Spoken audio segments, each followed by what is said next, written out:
All right, today we're going to dive into something, well, it's one of the internet's oldest and maybe most confused traditions, especially in online culture.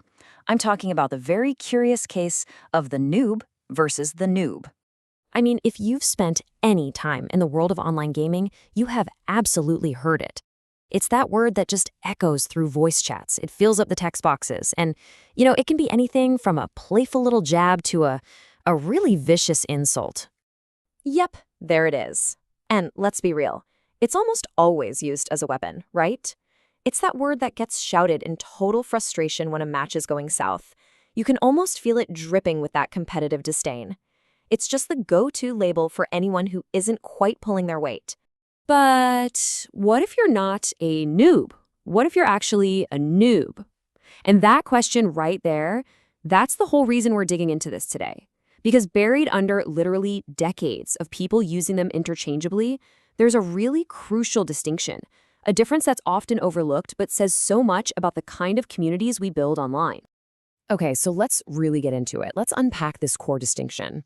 I know, the words sound almost identical, but trust me, they represent two completely different mindsets. We're talking about two entirely different types of players here. And this, right here, is the fundamental divide. On one side, you've got the noob. That's the beginner who has potential. And on the other side, you've got the noob. And the key thing to remember is they're defined not really by their lack of skill, but by a really bad attitude. So let's take a closer look at the noob. You know the type. This is the person who dies in the tutorial and just laughs it off. They might get stuck on the same boss like 15 times in a row, but their first reaction is to ask, hey, what am I doing wrong here? Their defining trait isn't that they're inexperienced, it's that they have this genuine eagerness to actually get better. And that's really the path of the noob, right? They take criticism, they actually look up guides, and because they're so open-minded about it, they eventually earn the respect of the community. In, healthy online communities, noobs are seen for what they are, the next generation of really skilled players. Okay, now let's flip that and talk about the noob. Here's the thing. They could have the exact same skill level as a noob, maybe even less, but that's not why they get the label. Their problem is, well, it's something totally different. It all comes down to an attitude of resistance. And these are the red flags, the behaviors that totally give them away. The noob is the player who blames their teammates for every single loss. They're the one who just completely ignores the team strategy and who gets super hostile if you try to give them any kind of advice. They want the win, for sure, but they are just not willing to put in the work to learn how to get it. So the big question is, how on earth did two words that sound almost exactly the same end up with such wildly different meanings? Well, to understand that, we've got to take a little trip back in time, back to the early days of the internet. And the history here is actually pretty fascinating. If you go way back to the late 80s, the word newbie was actually this friendly, warm, welcoming term on old Usenet forums. But then, as online gaming got more and more competitive in the 90s, things started to change. A kind of splintering happened. Newbie started to get this kind of condescending tone to it. And that's when noob, often spelled with zeros, popped up as a much sharper, way more direct insult. Now, this whole evolution of the language, it isn't just some random piece of internet trivia. It actually mirrors a social dynamic that plays out in gaming communities like every single day. You could almost call it a kind of modern initiation ritual. Yeah, think about it like this. A new player joins a game, right? They enter the scene, and almost immediately they get tested, and that test often involves being called a noob. Now, how they respond to that is everything. Do they get all defensive and start yelling back, or do they ask for help?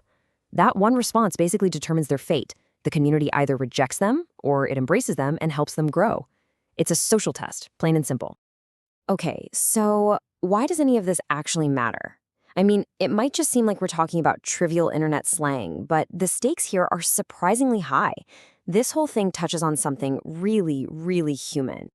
Well, for a start, just think about the sheer scale of it all. We're talking about a global community of over 3 billion players. That is a massive chunk of the world's population, all connecting in these shared spaces. And here's the thing we all need to remember. Every single one of them, every pro gamer, every expert streamer, they all started out as a noob. And here's where we see the real cost. I mean, studies have shown that something like 70% of adult gamers have experienced some form of harassment online.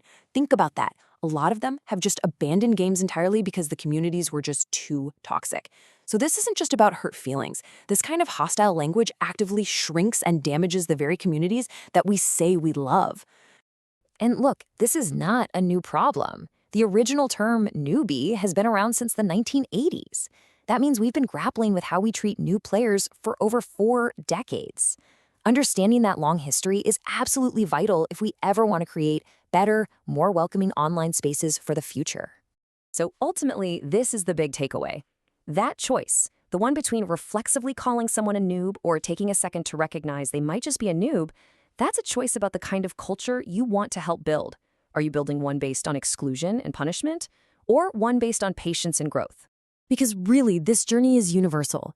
Every single person starts out as a humble, curious noob, and pretty much everyone faces that moment of being called a noob. But the ultimate goal, the real win, is to get to a place where you can become the mentor, where you can be the one to turn around and pass on what you've learned to the next person, and do it with patience and grace. So, I'll just leave you with this one question to think about. The next time you see a player who's struggling, are you going to see a noob who needs to be insulted, or are you going to see a noob who just might need a little help? Because your answer doesn't just define them, it defines the kind of community you're helping to create.